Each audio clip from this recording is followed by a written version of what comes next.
If one were to examine the timeline of Western art history, one might have the impression that art came in waves, in monumental movements spearheaded by giants. Some of them came from extravagant families, others led lowly lives, but there's one common denominator: they were almost all exclusively male. But what about all the artists who contributed to the formation of these movements? One question arises above all: where in art history are the women?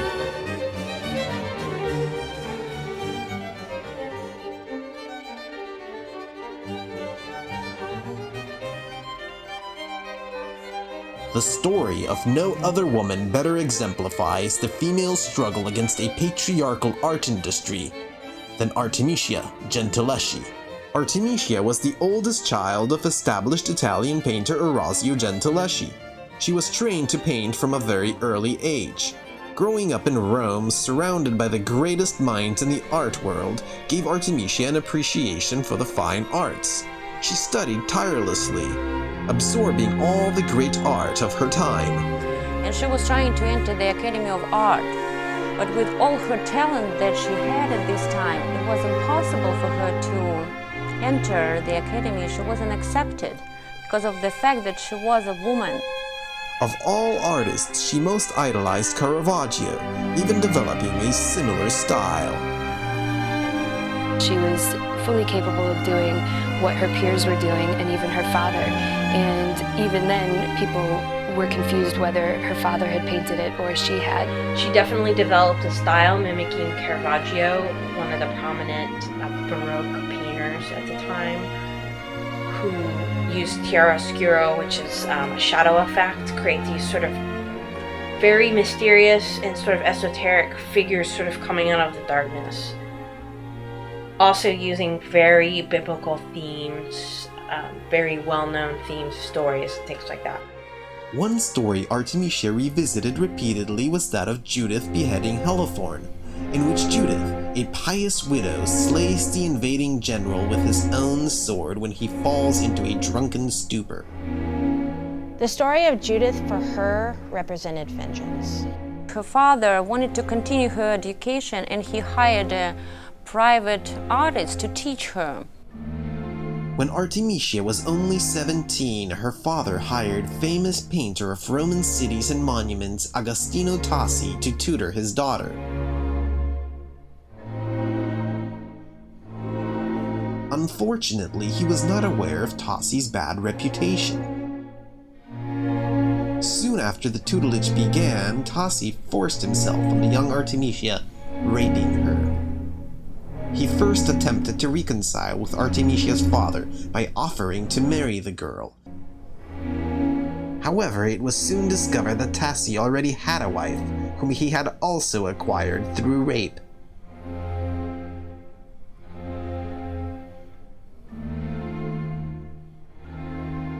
Italian society regarded women lacking chastity with contempt. Artemisia had to fight in court to preserve not just her own honor, but the honor of her family, who had allowed her to run astray. It lasted 7 months. It was incredibly public. She was put through all kinds of examinations. She was tortured, literally. She was put through numerous vaginal examinations. Again, put her in a situation where she felt sort of hopeless at that time, because who's going to believe her over her tutor, who was schooled and trained? To prove her case, Artemisia was forced to undergo torture.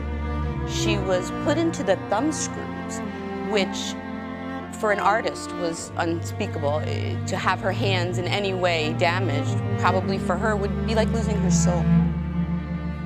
They believed that if, while being tortured, she could really tell the exact same story, then it should be the truth.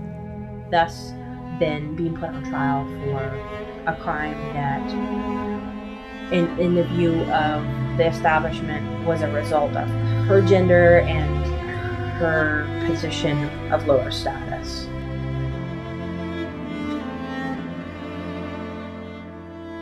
During the trial, Tassi accused Artemisia of fornicating with practically everyone in Rome, including her own father.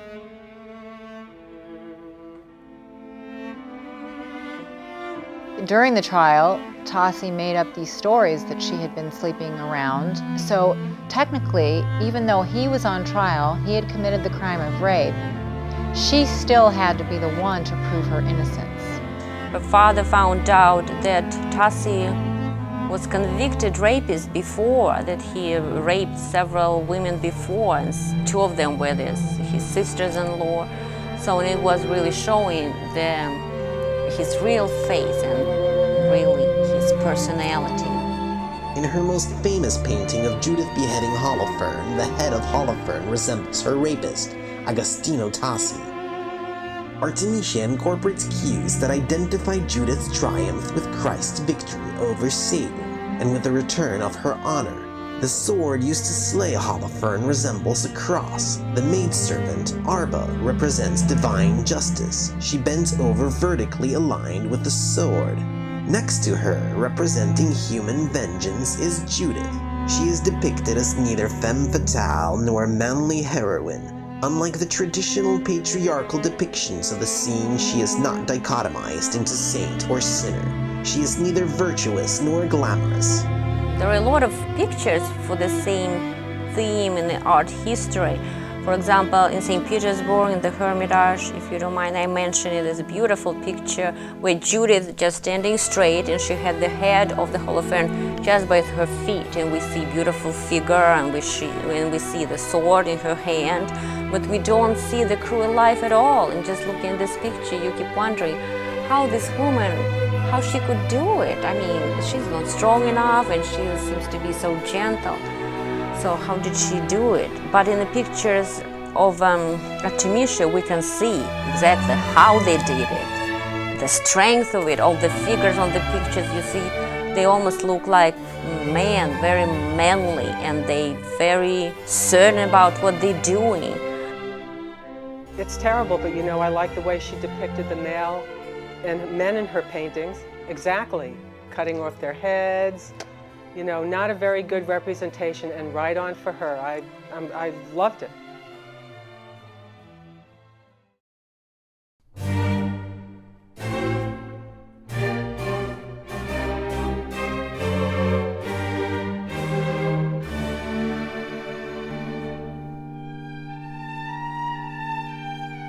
In Artemisia's rendition of Susanna and the Elders, she paints her most personal portrait. Susanna appears in Artemisia's likeness. Her wrinkled brow, stained flesh, and taut muscles heighten our sense of her distress.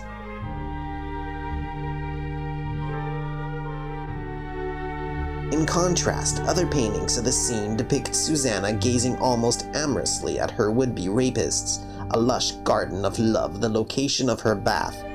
As the story goes, during her bath, Susanna is approached by two leering old men. After refusing their advances, they exact their revenge in court, publicly accusing her of adultery, a crime punishable by death.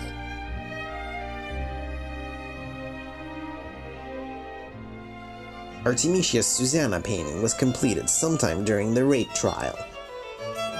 Again, in this painting, one of the elders is depicted as a dark, curly-haired man, similar in likeness to Agostino Tassi. He whispers the vengeful plot to the other assailant. The accusations were revealed to be inconsistent after the men were questioned separately. Susanna was exonerated, her honor restored. Artemisia was using the story of Susanna and the Elders to declare her own innocence against Tassi's accusations. In the end, Tassi was found guilty. He was exiled from Rome, allowing Artemisia to continue her studies on her own. It probably fueled her to, prove to herself that she was just as good as anyone else. You know, if you've had that sort of experience that lowers your sense of self-worth, it causes you to, want to find some meaning in life and to enjoy life, but also to show people, that, and to show yourself that you can do what you want and do it well. Little is known about Artemisia following the trial. We know she married and continued to paint. History, unfortunately, has forgotten about the life and the work of Artemisia Gentileschi. Her paintings continue to be attributed to her father and to her idol Caravaggio. Perhaps we will never know the full extent of the art and the legacy of Artemisia Gentileschi.